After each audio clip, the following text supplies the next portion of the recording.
আমরা ছাত্রদল আমরা চাই যে এই দীর্ঘদিন পরে যে রাষ্ট্র নির্বাচন হতে যাচ্ছে এটি যেন একদম স্বচ্ছ এবং প্রশ্নহীনভাবে অনুষ্ঠিত হয়, যার কারণে কিছু অসঙ্গতি হওয়ার আমাদের আশঙ্কা করছি। তাই আমরা নির্বাচন কমিশনকে আমরা ৬ দফা দাবি আজকে জানিয়েছি, যাতে তারা নির্বাচনকে সুষ্ঠুভাবে পরিচালিত করতে সক্ষম হয়। আমাদের প্রথম দাবি ছিল ভোট প্রক্রিয়া স্বচ্ছতার ক্ষেত্রে স্বচ্ছতার সাথে যেন স্বচ্ছ ব্যালট বাক্স ব্যবহার করা হয়। ব্যালট বাক্স অস্বচ্ছ ব্যালট বাক্স বা সীমাবদ্ধ যে বাক্স সেটি নিয়ে কিন্তু অধিকাংশ প্যানেলের অধিকাংশ প্রার্থীর এটি নিয়ে অভিযোগ রয়েছে, যার কারণে এটি যদি হয় অস্বচ্ছ ব্যালট বাক্স থাকলে কিন্তু বেশিরভাগ প্রার্থী বেজার। আমরা চাই না কেউ বেজার হবে, সবাই খুশি মনে রাষ্ট্র নির্বাচন ফলাফল যেন গ্রহণ করে। আর দ্বিতীয় আমাদের যেই দাবিটি সেটি হচ্ছে ভুয়া এবং জাল ভোটার শনাক্তের ক্ষেত্রে ছবি সহ ভোটার তালিকা যেন প্রণয়ন করা হয়। আমরা আসলে 30,000 শিক্ষার্থী কিন্তু সবাইকে চিনে না। আইডি কার্ড শো করে একজনের ভোট আরেকজন যদি দিয়ে যায় এক্ষেত্রে একটি কিন্তু প্রশ্নবিদ্ধতা থেকে যায়। আমরা চাই ছবি সহ ভোটার তালিকা আমরা যাতে শনাক্ত করতে পারি। এবং তৃতীয় যেই আমাদের দাবিটি এটি কিন্তু একটি দাবি যে ডিজিটাল কারচুপি এবং ইলেকশন ইঞ্জিনিয়ারিংয়ের প্রভাব প্রতিরোধে আমরা অবশ্যই ম্যানুয়াল পদ্ধতিতে আমরা ভোট গণনা চাই। আপনারা জানেন যেখানে ইলেকট্রনিক ডিভাইস সেখানেই প্রোগ্রামিং, সেখানেই হ্যাকিং। তো যাতে কোনো প্রোগ্রামিংয়ের মাধ্যমে হ্যাকিংয়ের মাধ্যমে এরকম কোনো প্রশ্ন না থাকে, তাই আমরা এই দাবিটি জানিয়েছি অবশ্যই ম্যানুয়াল পদ্ধতিতে নির্বাচনের ব্যালট গণনা করতে হবে। চতুর্থ দাবি এটি আপনারা জানেন যে ভোট কেন্দ্রের আশেপাশে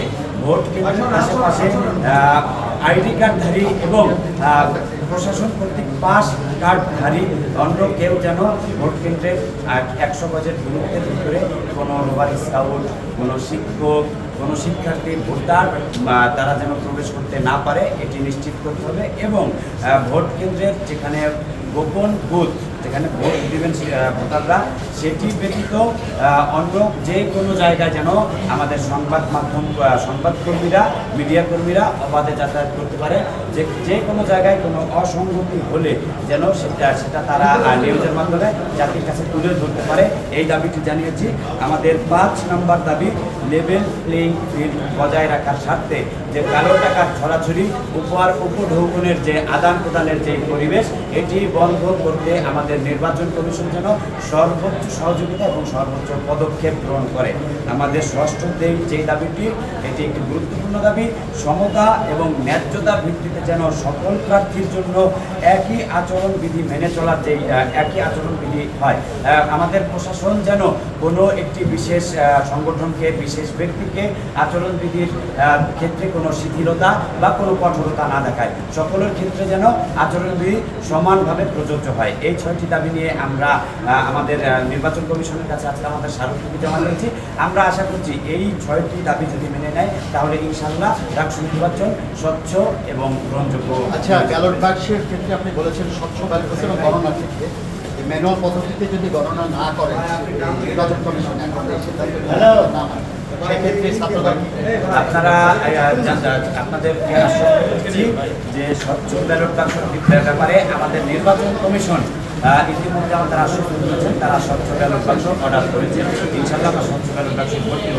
আর নির্বাচনের মধ্যে দেখেন ম্যানুয়াল যেই ভোট গণনা অবশ্যই এটা সময় সাপেক্ষ ব্যাপার, কিন্তু জনবল যদি বৃদ্ধি করা হয় তাহলে সময় কিন্তু অবশ্যই কমানো সম্ভব। আমাদের রাজশাহী বিশ্ববিদ্যালয়ে যথেষ্ট জনবল আছেন। আমরা আশা করছি নির্বাচনের স্বচ্ছতার ক্ষেত্রে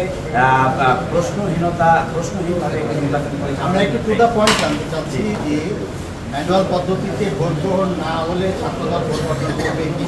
দেখেন, ভোট বর্জন করবো কিনা সেটা পরিস্থিতি বলে দিলে। আমরা চাচ্ছি না ভোট বর্জন করতে, আমরা চাচ্ছি ভোট সঠিকভাবে হোক। কেননা আমরা আশাবাদী ছাত্ররা আমাদের ভোট দিয়ে আমরা এই বিজয়ী হবে।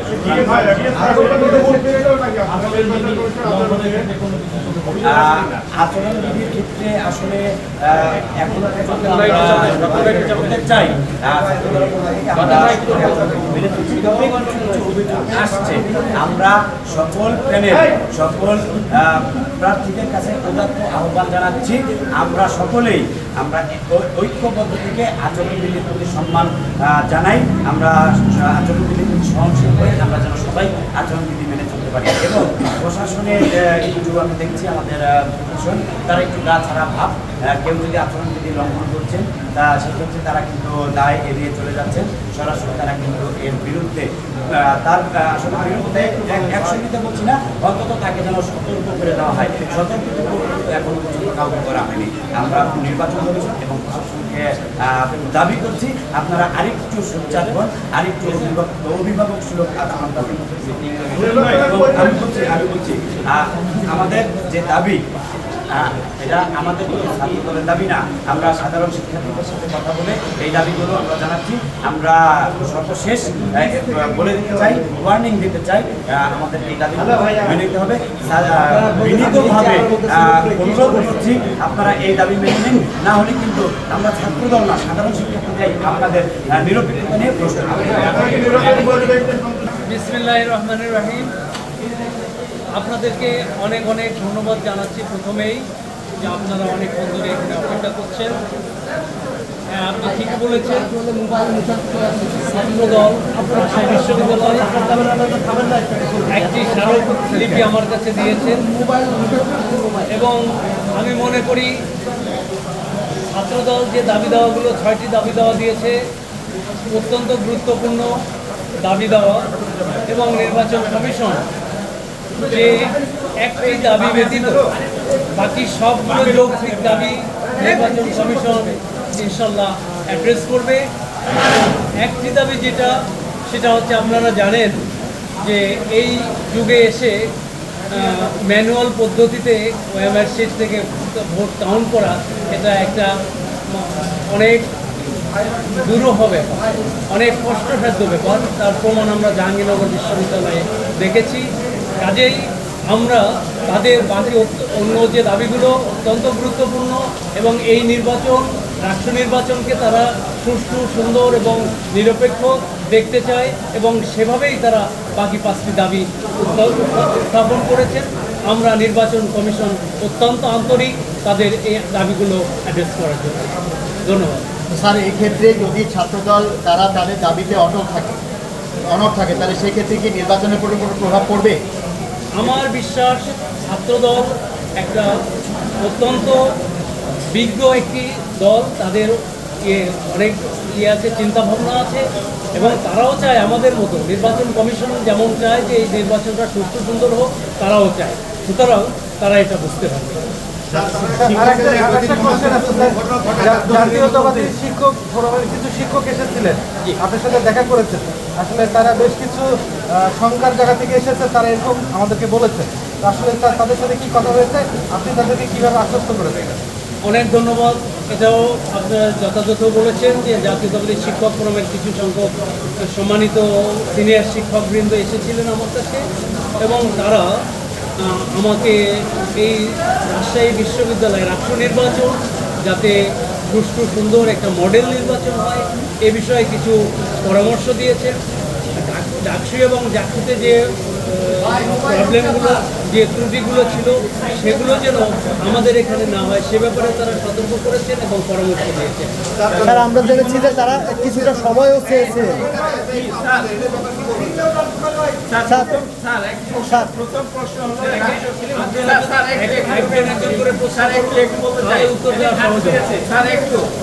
প্রশ্ন হলো রাষ্ট্র নির্বাচন শুধুমাত্র শিক্ষার্থীদের ভোটার, শিক্ষার্থীদের স্টেক হোল্ডার। এখানে কেন কোনো শিক্ষক ফোরাম, জাতীয়তাবাদী হোক বা অন্য কোনো মূল্যবান রিসার্চ হোক, তারা কোনো প্রেশার ক্রিয়েট করছে? স্যার, এটা নির্বাচন কমিশনের প্রতি পুরস্কার চাপ, এটা কেন আপনার কেন এই এক্সিস্টটা? আমি মনে করি যে তারা এই বিশ্ববিদ্যালয়ের একটি পার্ট, সুতরাং তারা এইটা আকাঙ্ক্ষা তাদের যে রাষ্ট্র নির্বাচন একটি মডেল হয়ে থাক, একটি দৃষ্টান্তমূলক নির্বাচন হয়ে থাক দেশবাসীর কাছে। সেজন্যই তাদের নিজ উদ্যোগেই তারা আমার মনে হয় এটা বলেছে। স্যার, এটা নির্বাচন কমিশন মনে করি এটা এখতিয়ার বহির্ভূত কাজ করছে স্যার, কারণ এটা অ্যাক্সেস দেওয়ার কোনো সুযোগ নাই এখানে, কারণ তারা কোনো পার্ট না।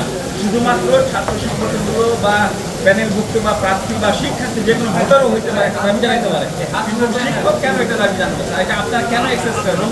আমরা এখানে দেখেন, আমি আগেই বলেছি আপনারা এই আছেন, এই যে সংবাদ কাভার করছেন, অনেক জায়গায় আপনারা যদি কোনো ত্রুটি দেখেন সেটা আমাদেরকে বলবেন, সংশোধন করবেন। এটাই আমাদের প্রত্যাশা। তার কোনো অনাকাঙ্ক্ষিত ঘটনা ঘটলে কেন্দ্রীয় নেতৃবৃন্দ বলছেন দলের তার জন্য নির্বাচন কমিশন দায়ী থাকবে। এই যে দাবিগুলো তারা জানিয়েছেন, আগেও তারা ধরনের দাবি জানিয়েছেন, সে বিষয়ে আপনাদের ভূমিকা নিয়ে তারা দাবি করছেন। সেক্ষেত্রে কোনো অনাকাঙ্ক্ষিত ঘটনা ঘটলে তার জন্য নির্বাচন কমিশন দায়ী থাকবে, আপনারা কি ভাবছেন? আমাদের ছাত্রদলের একটা দাবি আছে যে ওই নির্বাচনের দিনে কেন্দ্রে যেন কোনো ভোটার ছাড়া কেউ অথবা নির্বাচন কমিশনের যে পাস ছাড়া কেউ যেন ভিতরে ঢুকতে না পারে। এটা অত্যন্ত সুন্দর একটা দাবি এবং আমরা এটা বাস্তবায়ন করব।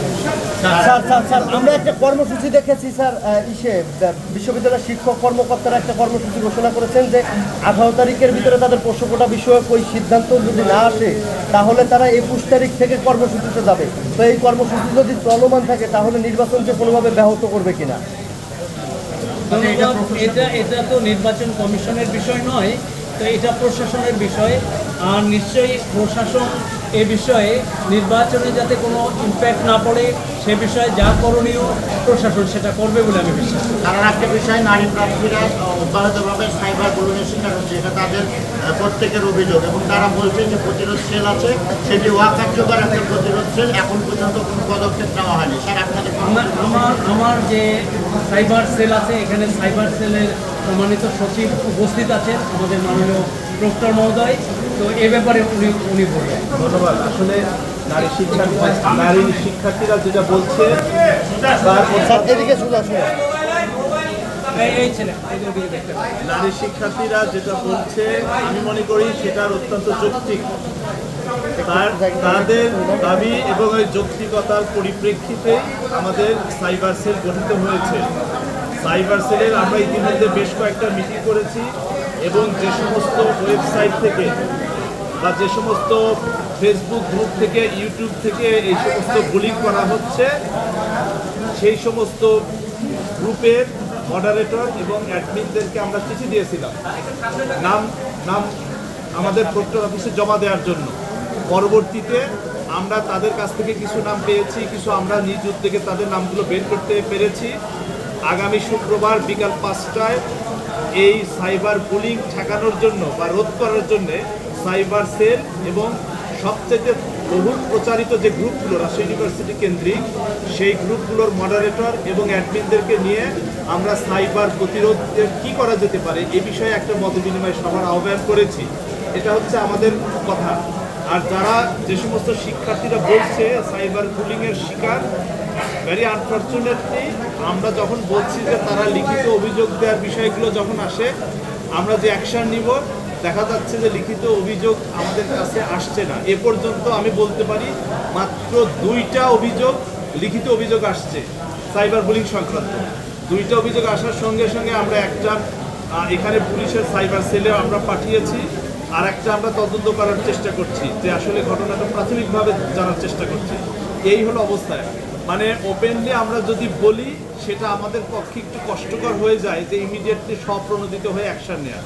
আমি আমার শিক্ষার্থীদেরকে বলবো, নারী শিক্ষার্থী হোক আর ছেলে শিক্ষার্থী হোক, সবাই কেউই যদি সাইবার বুলিংয়ের শিকার হয় বা সাইবার হ্যারাসমেন্টের শিকার হয়, যে কোনো ধরনের সমস্যার সম্মুখীন হয়, প্লিজ আপনারা সবাই ছোট্ট একটা লিখিত আবেদন করুন এবং সাথে যে প্রুফ আপনাকে যে বুলিং করা হয়েছে তার স্ক্রিনশট হোক, ওয়েব পেজ হোক, সেই সমস্ত মেসেঞ্জার হোক, সেটা আমাদের অফিসে জমা দিলে আমরা একটু নির্বাচন কমিশনকে জানতে যে আপনারা যে প্রসঙ্গগুলো আমার কাছে ইয়া করেছেন, আমি খুব বিনয়ের সাথে বলবো যে বিশ্ববিদ্যালয়ের পরিবারে আমরা মনে করি যে ছাত্ররা হলো এখানে মেইন স্টেক হোল্ডার, কিন্তু এই পরিবারের শিক্ষক, কর্মকর্তা, কর্মচারী, আপনারা যারা সাংবাদিক বৃন্দ আছেন, সবাই এই নির্বাচনী কাজের সাথে সবাই সম্পৃক্ত এবং আমরা উন্মুক্তভাবে সবার কাছ থেকে আন্তরিক আমরা পরামর্শ আমরা প্রত্যাশা করেছি। সেই জায়গা থেকেই কোনো গ্রুপের যদি শিক্ষক আছেন, কোনো সাংবাদিক গ্রুপ আছে, ছাত্ররা আছেন, আমরা সকলের পরামর্শকে আমরা ওয়েলকাম জানাচ্ছি এবং আমরা সমস্ত পরামর্শগুলোকেই বিচার বিশ্লেষণ করে যৌক্তিক জায়গা থেকে সেটাকে সুন্দর সমাধান দেওয়ার জন্য আমরা চেষ্টা করছি। আমি মনে করি এখন পর্যন্ত এই বিশ্ববিদ্যালয়ের পরিবারের এই নির্বাচনকে সুন্দর করার ক্ষেত্রে সবাই আন্তরিক আছেন, সবাই চেষ্টা করছেন, যার যার জায়গা থেকে খুঁটিনাটি পরামর্শ দিচ্ছেন, আপনারাও পরামর্শ দিচ্ছেন। আমরা আশা করি যে সবার এই সুন্দর পরামর্শের ভিত্তিতে আমরা 25 তারিখ একটি সুন্দর, একটি স্বচ্ছ, একটি অংশগ্রহণমূলক নির্বাচন আমরা দেখতে পাবো। এটা আমরা দৃঢ়ভাবে আশা করি। সবাইকে অনেক অনেক ধন্যবাদ।